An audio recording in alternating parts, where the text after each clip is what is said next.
오늘은 에스라서 6장 말씀을 가지고 확실하게 이루어지는 일들이라고 한 제목으로 묵상 나눔하도록 하겠습니다. 1절로 12절 말씀에는 다리오 왕의 성전 건축 명령에 대해서 나옵니다. 먼저 1절로 5절 고레스의 조서가 발견된 사건에 대해서 기록되어 있습니다. 다리오 왕은 성전 건축을 방해하는 총독 다뜨네의 상소에 따라서 문서 창고를 조사하도록 하여 고레스 왕의 칙령 원본을 찾아냅니다. 앙메다 궁에서 발견된 문서에는요, 고레스 왕 1년에 어떻게 예루살렘 성전 건축을 명했는지에 대한 내용이 소상하게 기록이 되어 있었습니다. 예루살렘 성전을 높이 60규빗, 너비 60규빗의 견고한 지대로 건축할 것이고, 건축 경비는 왕실에서 전액 지원하고, 느부갓네살이 탈취했던 성전의 금, 은 그릇들은 모두 제자리에 돌려보내라는 것입니다. 두 번째 6절로 12절에는 다리오 왕의 조서가 나옵니다. 이에 다리오 왕은 유다인들의 건축이 적법했음을 확인하고 새로운 조서를 내립니다. 첫째로 공사 방해 금지 및 적극 지원 명령이에요. 유브라데강 건너편 총독 다뜨네와 그 동관들은 성전 공사를 막지 말고 그곳을 멀리하라고 엄하게 명령했습니다. 또한 유브라데강 건너편에서 거둔 세금으로 건축 경비를 끊임없이 제공하여 공사가 멈추지 않게 할 것이며, 성전에서 드릴 번제에 필요한 모든 제물을 제사장들의 요구대로 날마다 주라고까지 했습니다. 그래서 유다 백성이 하늘의 하나님께 제물을 드리게 하고 왕과 왕자들의 생명을 위해 기도하게 하라는 거예요. 둘째로 11절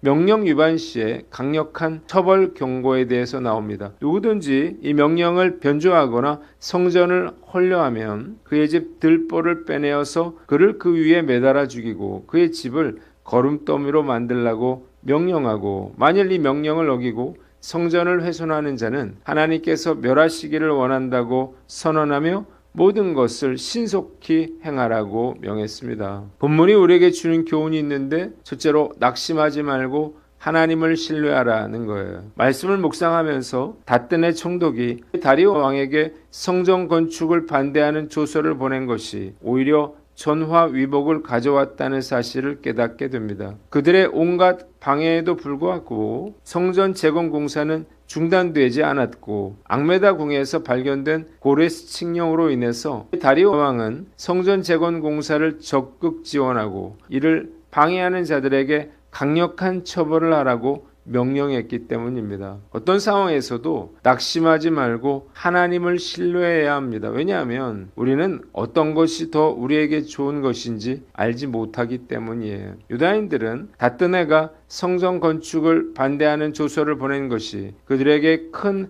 화를 가져올 것으로 생각했지만요, 결국 하나님께서는 이 일로 인해 성전 건축을 훨씬 더 쉽고 안전하게 완공할 수 있도록 해 주셨습니다. 예수님은 기도의 응답에 대해서 말씀하시면서 자식이 떡을 달라는데 돌을 주며 생선을 달라는데 뱀을 주겠느냐고 제자들에게 물으시고, 너희가 악한 자라도 좋은 것을 자식에게 줄 줄 알거든 하물며 하늘에 계신 너희 아버지께서 구하는 자에게 좋은 것을 주시지 않겠느냐고 말씀하셨습니다. 하나님께서 우리가 원하는 것이 아니라 좋은 것을 주신다는 사실을 알아야 합니다. 왜 그런가요? 우리가 달라고 하는 것이 돌이고 뱀일 수 있기 때문이에요. 자식이 돌과 뱀을 달라면 아이가 달라는 대로 줄 부모가 어디에 있을까요? 하나님도 마찬가지예요. 우리가 돌을 구하고 뱀을 구하면 주시지 않습니다. 우리가 구하는 것이 잘못된 것이라면 하나님은 그것을 주시지 않고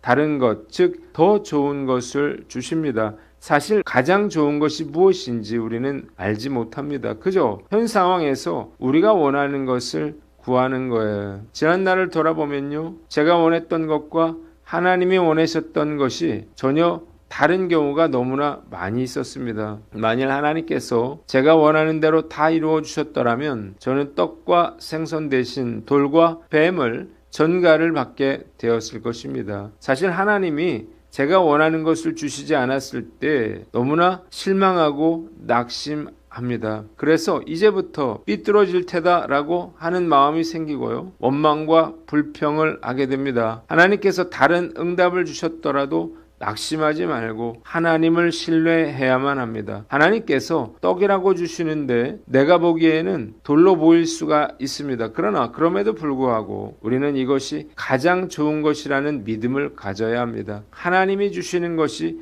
진짜 좋은 것이기 때문이에요. 누가 지금 좋지 않은 것이 나중에도 좋지 않을 것이라고 장담할 수 있을까요? 이해되지 않더라도 힘들고 어려워도 하나님을 신뢰하기로 결단해야 합니다. 믿음이 있는 사람만이 힘든 상황 속에서도 감사하고 기뻐할 수 있습니다. 현재의 고난 너머에 있는 축복과 은혜를 볼 수 있기 때문이에요. 골로새서 2장 7절에 믿음에 굳게 서서 감사함을 넘치게 하라고 했습니다. 형편과 조건이 좋은 사람이 감사하며 사는 것이 아니라 믿음이 좋은 사람이 감사하며 사는 것입니다. 감사는 환경의 문제가 아니라 믿음의 문제인 거예요. 우리의 마음속에 감사가 넘치지 못하는 것은 환경과 여건이 나빠서가 아니라 믿음이 적어서라는 사실을 알아야만 합니다. 어려운 가운데 있더라도 하나님을 신뢰하고 감사해야 합니다. 이런 사람은 직장을 잃어도 감사할 수 있습니다. 하나님께서 더 좋은 직장을 주실 것을 믿기 때문이에요. 사업에 어려움이 있어도 감사할 수 있습니다. 전화위복이 되게 하실 줄 믿기 때문이에요. 저희 삶 역시 하나님의 섭리와 주권 아래 이루어졌음을 고백할 수밖에 없습니다. 하나님은 미련하고 부족한 저를 택하셔서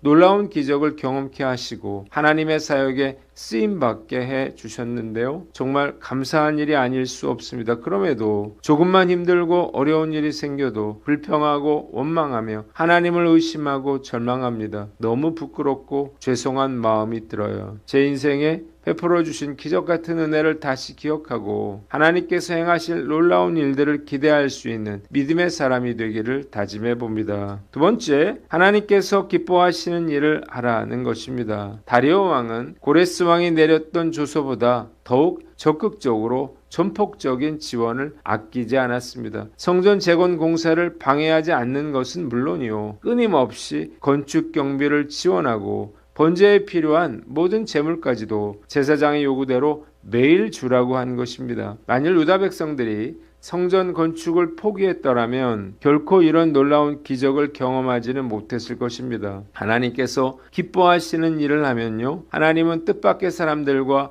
사물들을 통해서도 우리를 도와주신다는 사실을 알아야 합니다. 이 일이 하나님께서 원하시는 일이기 때문이에요. 이주굿 대표인 이진남 권사님은 자신의 주원리 사업인 욜로바이 지나미를 통해서 얻은 수익과 자원을 활용하여 대규모 나눔 사역을 시작을 했습니다. 그런데 코로나19 팬데믹 시기에 경제적 어려움으로 힘들어하는 전국 보육원 아이들에게 따뜻한 식사를 대접하고 싶다는 마음을 갖게 됐어요. 이를 위해서 기도하다가 2021년도에 전국 보육원 아이들에게 갈비를 먹이는 나눔을 실행하기로 결단을 했는데, 재정적인 어려움이나 준비 과정상의 어려움에도 불구하고 필요한 모든 자원과 도움의 손길이 기적적으로 채워져서 이 나눔을 성공적으로 실행했습니다. 이 놀라운 경험을 계기로요, 그녀는 이 행사를 단발성 이벤트가 아니라 아이들에게 가족이 되어주는 지속적인 동역 형태로 발전시켰고, 전국을 19개 지역으로 나누어 아동 양육시설의 아이들과 자립준비 청년들에게 계속해서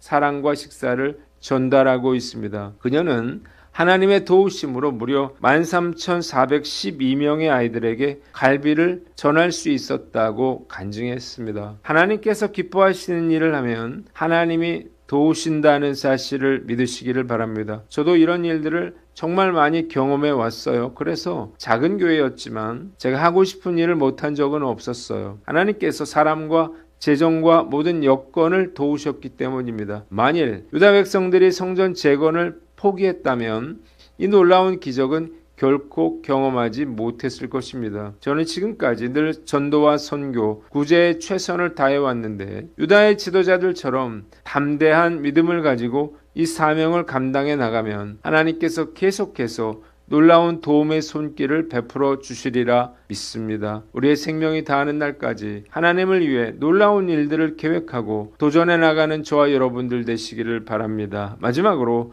하나님의 때를 기다리라는 거예요. 고대했던 성전 건축이 16년 동안 중단됐을 때 많은 사람들이 낙심하고 좌절했을 것입니다. 그러나 때가 되자 하나님은 소서 사건을 통해서 다리오 왕으로 하여금 성전 재건을 돕게 하시고 성전을 완공케 하셨습니다. 이해하기 어렵고 억울한 일을 당하더라도 낙심하거나 원망하지 말고 우리는 하나님의 때를 기다려야만 합니다. 우리는 너무나 조급함 속에 살고 있어요. 질병도 빨리 나아야 하고 축복도 빨리 받아야 하고 문제도 무조건 빨리 해결되어야만 합니다. 주제넘게 지금 당장 내가 원하는 것을 이루어달라고 하나님께 요구할 때가 얼마나 많은지요. 전도서 3장 1절에 범사에 기한이 있고 천하 만사에는 때가 있다고 했습니다. 믿음의 사람들은 때를 기다릴 줄 알아야 합니다. 비록 아무것도 이루어지지 않는 것처럼 보일지도 몰라요. 그럼에도 우리가 하나님을 신뢰하며 기다려야 하는 것은 하나님이 일하고 계시기 때문입니다. 하나님은 우리에게